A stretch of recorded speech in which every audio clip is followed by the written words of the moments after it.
Hi everyone, welcome back to the Bong academy YouTube channel. আমি তোমাদের সৌমেন দা।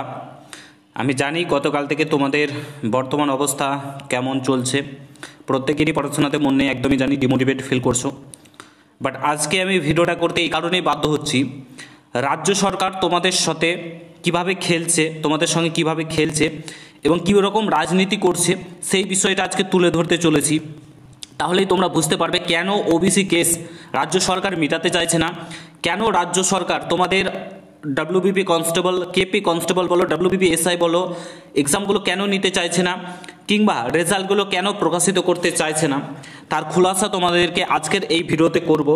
আদেও তোমাদের একটা প্রশ্ন জেগে যাচ্ছে, আদেও এই বছর কি কোনো এক্সাম হবে? তোমাদের WBP constable, KP constable, WBP এসআইয়ের এক্সাম আদৌ কি এই বছর সরকার নিতে চায়? কারণ রাজ্য সরকার 3 মাস সময় নিয়েছে। এই 3 মাসটা 6 মাসও হতে পারে, এর গ্যারেন্টি কে দেবে? 6 মাস পর যে রায় আসবে, কিংবা রাজ্য সরকার যে ওবিসি তালিকাটা তৈরি করছে, যে সার্ভে করছে, সেটা সঠিক হবে কে বলতে পারে? তার উপর আবার স্টে লাগতে পারে, আবার সেটাকে পিছিয়ে যেতে পারে। তো এত দিন ধরে ওয়েট করা কি সম্ভব? কোনোদিনও সেটা সম্ভব নয়। এমনিতেই তোমার চাকরি চলে গেছে, তোমার কি বলে, চাকরি হচ্ছে না, টিচার নিয়োগ হচ্ছে না, অন্যান্য নিয়োগ সমস্ত কিছু বন্ধ, শুধুমাত্র পুলিশ নিয়োগটাও ছিল। এখন যদি তোমরা সজাগ না হও, তাহলে এই পুলিশ নিয়োগটাও পুরোপুরিভাবে বন্ধ হতে চলেছে এই রাজ্যে। ঠিক আছে, তো রাজ্য সরকার অ্যাকচুয়ালি কি করছে তোমাদের সঙ্গে, চলো তোমাদেরকে আমি বলে বোঝাচ্ছি। ঠিক আছে, তো পুরো ভিডিওটা দেখার চেষ্টা করবে। চ্যানেলে নতুন হলে অবশ্যই চ্যানেলটাকে সাবস্ক্রাইব করে পাশে থাকা বেল আইকনটাকে প্রেস করে দেবে। যখনই আমি নতুন ভিডিও আপলোড করব, তার নোটিফিকেশন সর্বপ্রথম পেতে হতে অবশ্যই চ্যানেলটাকে সাবস্ক্রাইব করে দেবে। ঠিক আছে, হোয়াইট পলিটিক্স, এটাকে তোমরা প্রত্যেকে আশা করি কম বেশি চেনো। ঠিক আছে, তো এরা সবসময় সঠিক নিউজ প্রোভাইড করে থাকে এবং এরা কোনো রাজনীতির রং লাগায় না, এরা কোনো কিছুই করে না।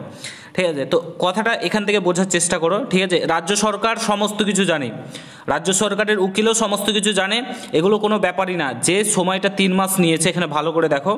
ঠিক আছে, যে সময়টা 3 মাস নিয়েছে, 1 মাসের মধ্যেই হওয়াটা পসিবল। ঠিক আছে, 1 মাসেই এই জিনিসটাই, যে সার্ভে ব্যাপারটা তারা করে নিতে পারে, কিন্তু সেটা 3 মাস সময় নিয়েছে। কারণ আছে, কারণ এরপরে বিধানসভায় বিলটাকে পাস করাবে। ঠিক আছে, তারপরে কিন্তু তোমার মাসিয়া সাজবে, যদি দেখো আমরা ওবিসি কেস মিটিয়ে দিয়েছি, ওবিসি সমস্যা সমস্ত কিছু শেষ, আমরা তোমাদের জন্য এত কিছু, শুধুমাত্র একটা জাতিকে টার্গেট করে, শুধুমাত্র একটা জাতিকে টার্গেট করে তোমার তাদের ভোট ব্যাংকের জন্য সমস্ত জাতিকে সময় নষ্ট করছে। আর এটা কয়েক বছর নিয়োগ করতে হলো না, টাকাটা দিতে হলো না, বরঞ্চ ওই প্রকল্প দুর্নীতি অন্যদিকে টাকাটা তারা নিয়ে নিল, কোনো টাকা দিতে হলো না, বেতন দিতে হলো না। ঠিক আছে, বেকার 2 বছর নষ্ট কাদের হলো? তোমাদের নষ্ট হলো, শুধুমাত্র একটা জাতিকে বাঁচানোর জন্য। সেই জাতির মধ্যেও যারা রয়েছে তারাও কিন্তু ভুক্তভোগী হচ্ছে, তারাও কিন্তু নিয়োগ পাচ্ছে না, কোনো কিছু হচ্ছে না, 2 বছর 1.5 বছর ধরে বাড়িতে বসে আছে। ঠিক আছে, তো কোনো জাতিকে কিংবা কোনো ধর্মের ভিত্তিতে, এখানে ধর্ম নিয়ে খেলা চলছে বেসিক্যালি, ধর্মের ভিত্তিতে এগুলো করাটা কি ঠিক? রাজনীতির জায়গায় থাকুক, কিন্তু যারা অ্যাকচুয়ালি ক্যান্ডিডেট অ্যাসপিরেন্ট, চাইলে রাজ্য সরকার নিয়োগ করতেই পারে। ঠিক আছে, 1 মাসের মধ্যে তোমার সার্ভে হয়ে যাবে, 1 মাসের মধ্যে সমস্ত কিছু কমপ্লিট করে নিতে পারে, 1 মাসের মধ্যে রাজ্য সরকার এগুলো মিটিয়ে নিতে পারে।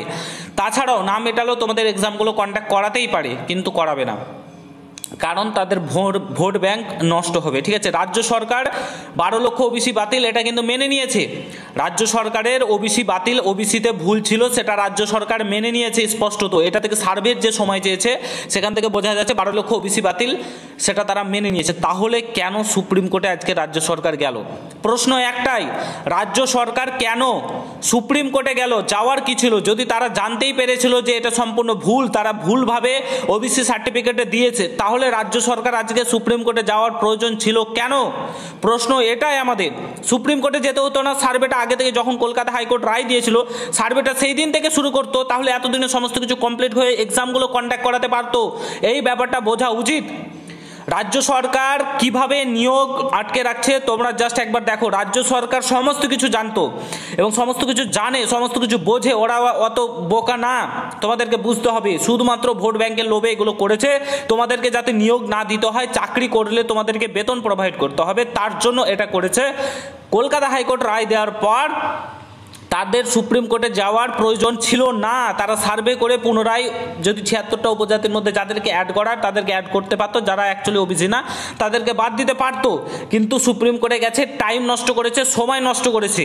ঠিক আছে, তারপরে এখন গিয়ে বলছে আমরা সার্ভে করব, 3 মাস সময় নিয়েছে। মানে কিভাবে তোমাদের সঙ্গে খেলছে, তোমাদের সঙ্গে কীরকম রাজনীতি হচ্ছে তোমরা জাস্ট একবার দেখতে পাচ্ছ।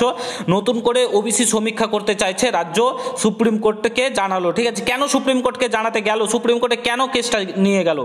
3 মাসে এই যে তারপরে যে তারা সমীক্ষা করার পর তারা যে ওবিসি লিস্টটা তৈরি করবে সেটাও যে সঠিক হবে কে বললো?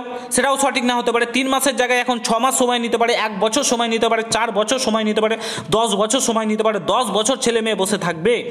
তোমাদেরকে বলছি রাজনীতির ফাঁদে তোমরা পড়ে গেছো, ঠিক আছে। রাজনীতি হচ্ছে তোমাদের নিয়ে, তোমাদের কথা কেউ কোনোদিন ভাবেনি আর ভাববেও না। বর্তমানে যা অবস্থা, বিশেষ করে রাজ্য সরকার, পশ্চিমবঙ্গের জন্ম নেওয়াটাই ভুল।